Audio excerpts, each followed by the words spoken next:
Aholi salomatligi va millat genofondining giyohvandlik va narko jinoyatlardan samarali himoya qilish bo'yicha Ichki ishlar vazirligi tezkor qidiruv departamenti va uning hududiy bo'linmalari hamda davlat xavfsizlik xizmati xodimlari bilan hamkorlikda internet tarmog'i orqali narkotiklar oldi-sotdisi va ularning narko kanallarini aniqlashga qaratilgan tezkor tadbir o'tkazildi. O'tkazilgan tezkor qidiruv tadbiri natijasida muqaddam O'zbekiston Respublikasi Jinoyat kodeksining 273-moddasi 5-qismi bilan sudlangan 1983-yilda tug'ilgan fuqaro o'zining jinoiy sherigi bo'lgan 1992-yilda tug'ilgan shaxsga og'irligi 1 kilogramm bo'lgan geroin giyohvandlik vositasini 38 ming AQSh dollari evaziga sotgan vaqtida ashyoviy dalillar bilan qo'lga olindi.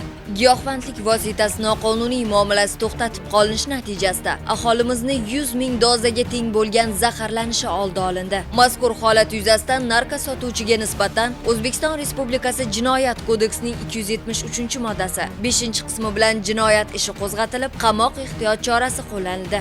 Huquqni muhofaza qiluvchi organ xodimlari tomonidan yurtimizda giyohvandlik vositalarining barcha turlariga qarshi murosasiz kurash olib borilmoqda. Agarda siz ham shubhali faoliyat yoki shaxslar haqida ma'lumotga ega bo'lsangiz, Stop Narkobot Telegram kanaliga yoki ekranda ko'rsatilgan call center ishonch telefon raqamlariga xabar berishingizni so'rab qolamiz.